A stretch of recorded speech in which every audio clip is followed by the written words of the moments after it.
السلام علیکم ناظرین، امید ہے خیریت سے ہوں گے۔ آج نئے ویلاگ کے ساتھ حاضر ہوں۔ آج ہم بات کریں گے جناب این اے 18۔ جی ہاں بالکل، این اے 18 میں الیکشن ہونے جا رہا ہے اور الیکشن کمیشن نے نوٹس لے لیا ہے۔ جی الیکشن کمیشن جاگ اٹھا ہے اور اس نے صورتحال کا نوٹس لے لیا ہے۔ الیکشن کے جو کا ضابطہ اخلاق ہے اس کی خلاف ورزیاں ہو رہی ہیں، اور میں تو اس حد تک کہوں گا کہ الیکشن ایکٹ کو پامال کر دیا گیا ہے۔ یعنی وفاقی حکومت بھی وہاں جو ہے وزراء اس کے وہ مداخلت کر رہے ہیں، اور یہاں پہ صوبائی وزیر اعلیٰ سہیل آفریدی صاحب نے بھی جا کے جلسے سے خطاب کیا۔ تو دونوں جانب سے ضمنی الیکشن ہے، اس کے اندر دونوں حکومتیں انوالو ہیں۔ ظاہر ہے کہ صوبہ زیادہ انوالو ہے کیونکہ ساری جو وہاں پہ انتظامیہ ہے، پولیس ہے، وہ تمام کی تمام جو ہے وہ صوبائی حکومت کے انڈر ہے۔ وزیر اعلیٰ خیبر پختونخوا نے کل وہاں پہ یعنی گزشتہ روز وہاں پہ ایک جلسہ کیا اور بڑی دھواں دار تقریر کی۔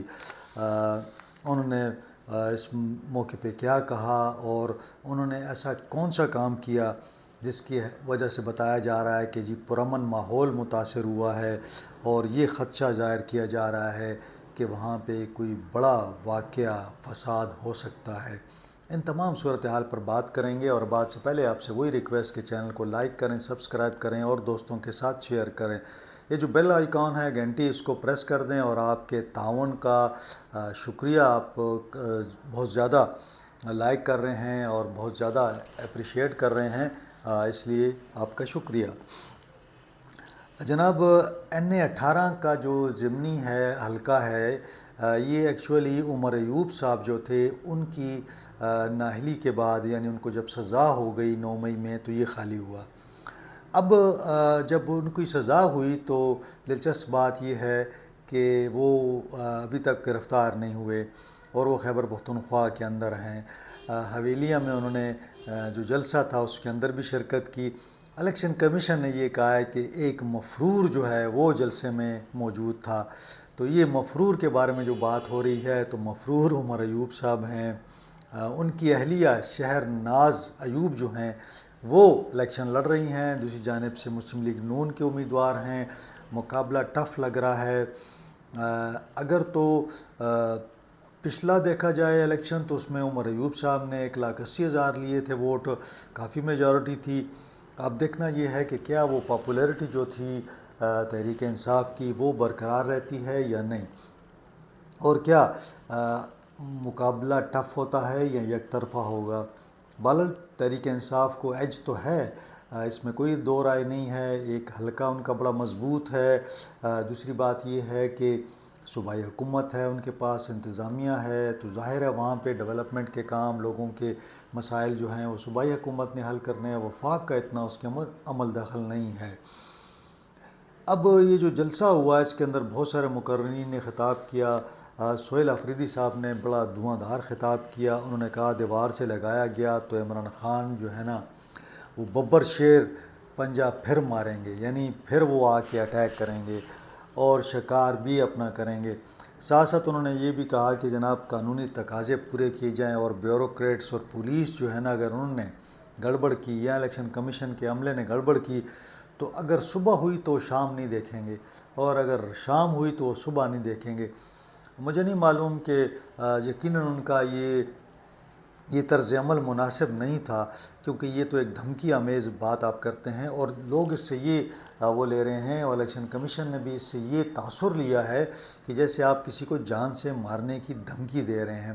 ایکچولی تو ان کا یہ تھا کہ اگر کسی نے جانبداری کا مظاہرہ کیا، کسی نے مخالف امیدوار کے ساتھ تعاون کیا یا دھاندلی کی کوشش کی تو اس کے خلاف کارروائی ہوگی۔ سمپل بات یہی ہے، ظاہر ہے آپ ان کو، لیکن ان کا وہ جو لہجہ ہے وہ میں اکثر کہتا ہوں نوجوان ہیں، بڑے شعلہ جوان جسے کہتے ہیں نا، اسی طرح ان کا ایک جب بات کرتے ہیں تو وہ نظر آتا ہے کہ شعلہ بیان مقرر ہیں۔ تو انہوں نے اس میں چلتے چلتے یہ بات کر دی، تو حالانکہ میرا نہیں خیال کہ کوئی ایسی ہوگی۔ آپ کیا اس کے خلاف جو قانونی کارروائی ہے نا وہی آپ کر سکتے ہیں، اس کے علاوہ تو آپ کچھ نہیں کر سکتے۔ اب انہوں نے کل جو بات کی وہ کچھ اس طرح تھی کہ بھئی آپ اگر دن ہوئی تو رات نہیں دیکھ سکیں گے، رات ہوئی تو دن نہیں دیکھ سکیں گے، تو تاثر تو یقیناً یہ جاتا ہے کہ جیسے کسی کو مارنے کی دھمکی ہے۔ بہرحال اس پہ الیکشن کمیشن نے ایک نوٹس لے لیا، اب انہیں کل طلب کر لیا گیا ہے، تو طلب کر کے ظاہر ہے انہیں کہا جائے گا کہ آپ اس پہ معافی مانگیں، اور اگر وہ معافی نہیں مانگتے تو ہو سکتا ہے ان کے خلاف کنٹیمپٹ کی پروسیڈنگ شروع ہو جائیں، ان کے خلاف کارروائی شروع ہو جائے، اور یقیناً ان کے لیے مشکل کھڑی ہو سکتی ہے۔ یہ اتنا آسان معاملہ نہیں ہے۔ یقیناً جب آپ ایک پیج پہ ہوتے ہیں اسٹیبلشمنٹ کے ساتھ اور تمام ادارے، تو پھر وہاں چل جاتا ہے، لیکن اس وقت جو ہے نا وہ سہیل افریدی جو ہیں وہ ہٹ لسٹ پر ہیں، اور وہ اگر انہوں نے اشتعال انگیز اگر انہوں نے جو تقریر کی ہے، یقیناً ان سے پوچھ گچھ ہوگی، اور الیکشن کمیشن جو ہے انہیں کہے گا کہ وہ اس پہ معافی مانگیں، معذرت کریں۔ آلدو کہ آج انہوں نے جو ایک وضاحتی بیان جاری کیا ہے سہیل افریدی نے، وہ آج جاری ہو چکا ہے، جس میں انہوں نے کہا ہے کہ جی میرے اس بیان کو سیاق و سباق سے ہٹ کر لیا گیا ہے۔ حالانکہ وہ تقریر کر رہے تھے اور تقریر چھپی ہے، سیاق و سباق کا تو اس میں معاملہ ہی کوئی نہیں تھا، لیکن ان کا یہ کہنا تھا کہ ہم چاہتے ہیں کہ الیکشن فیئر فری ہو اور عوام اپنا ووٹ حق دہی استعمال کریں، اور اس میں کوئی رکاوٹ نہ ہو، اور کسی قسم کی دھاندلی نہ ہو۔ تو میں نے کہا کہ ان کا مقصد یہی تھا، لیکن جب وہ بات کرتے ہیں، تقریر کرتے ہیں، تو انتہائی اشتعال انگیز قسم کی بات کر جاتے ہیں۔ ظاہر ہے نوجوان ہیں، تو اب یہ الیکشن ایکٹ جو ہے 2017 کا، وہ کہتا ہے کہ وزیر اعلیٰ یا وزراء کوئی بھی کمپین نہیں کر سکتا، وہاں پہ وہ خطابات نہیں کر سکتا، لیکن وزیر اعلیٰ نے یہ کوڈ آف کنڈکٹ جو ہے اس کی خلاف ورزی بھی کی ہے۔ میں دیکھ رہا تھا کچھ وفاقی وزراء بھی وہاں پہ موجود ہیں، وہ بھی وہاں پہ تقریر کر رہے ہیں، تو وہ بھی جو ہے نا وہ کوڈ آف کنڈکٹ کی جو ہے نا خلاف ورزی کر رہے ہیں۔ اب یہ ہے کہ صوبائی الیکشن کمیشن نے فوری طور پر آئی جی اور چیف سیکرٹری کو کہا ہے کہ وہ فوراً جو الیکشن کمیشن کا عملہ ہے، صوبائی الیکشن کمشنر ہے، اس کے ساتھ میٹنگ کریں، اور یہ جو الیکشن ہے اس کو پرامن بنانے کے لیے تمام جو اقدامات ہیں وہ لیں۔ اب دیکھنا یہ ہے کہ یہ جو میٹنگ ہوتی ہے اس کے اندر کیا کس قسم کے ایکشنز لیے جاتے ہیں، کیونکہ کہا یہ جائے گا نا کہ اگر دونوں طرف سے حکومتیں ہیں، وفاق ہے اور صوبہ ہے، تو اگر یہ ایک دوسرے کے خلاف بیانات تو ظاہر ہے سیاسی چلتے رہتے ہیں، لیکن اس حلقے کے اندر اگر کوئی گڑبڑ ہوتی ہے تو میں سمجھتا ہوں کہ یہ تو وفاق اور صوبے دونوں پر ذمہ داری عائد ہوتی ہے نا کہ وہ اس چیز کو پیسفل بنائیں، تاکہ ووٹر آئے، اپنا حق رائے دہی استعمال کرے، اور پروسیس جو ہے ٹرانسپیرنٹ ہونا چاہیے۔ وہاں پہ کوئی شکایت نہیں آنی چاہیے کہ جی پولیس یا انتظامیہ یا دیگر لوگ جو ہیں اس کے اندر مداخلت کر رہے ہیں۔ پھر وہی بات آ جائے گی کہ جی جناب دھاندلی ہوئی ہے اور دھاندلی کی وجہ سے یہ سارے مسائل پیدا ہوئے ہیں۔ تو میں سمجھتا ہوں کہ یہ بہت مناسب ہوگا کہ الیکشن کمیشن جو ہے وہ تھوڑی سی اس حوالے سے سختی کرے، اور انشور کرے کہ کوئی ایسی بات نہ ہو۔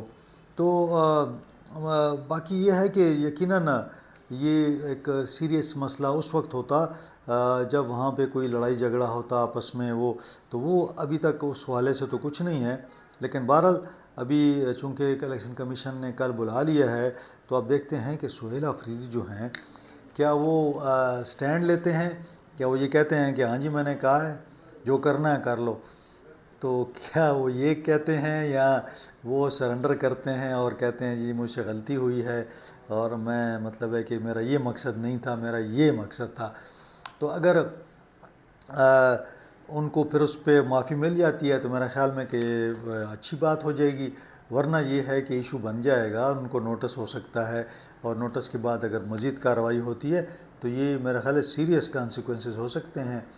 اب یہ جو ہنگامی میٹنگ ہے دیکھتے ہیں کہ آج یا کل ہو جائے گی، جس میں چیف سیکرٹری آئی جی کو جو ہے وہ صوبائی الیکشن کمیشن جو ہے وہ بلا رہا ہے، اور وہ بیٹھ کے یہ بات کی جائے گی۔ اور یہ پہلے بھی میں اس پہ کہتا ہوں کہ دیکھیں دھاندلیاں پہلے بھی ہوتی رہی ہیں، لیکن ضمنی الیکشن کے دوران چونکہ سارا فوکس پاکستان کا اسی حلقے پہ ہوگا یا 2-3 حلقے ہیں، تو اس لیے زیادہ وہاں گڑبڑ کا مجھے چانس نظر نہیں آ رہا۔ اور جو ضمنی حقائق ہم دیکھتے ہیں تو وہاں پہ تحریک انصاف کی مجھے زیادہ وہاں پہ جسے کہتے ہیں کہ مقبولیت نظر آتی ہے. اب قبولیت کہاں ہوتی ہے لیکن مقبولیت بہرحال وہاں پہ ان کی ہے.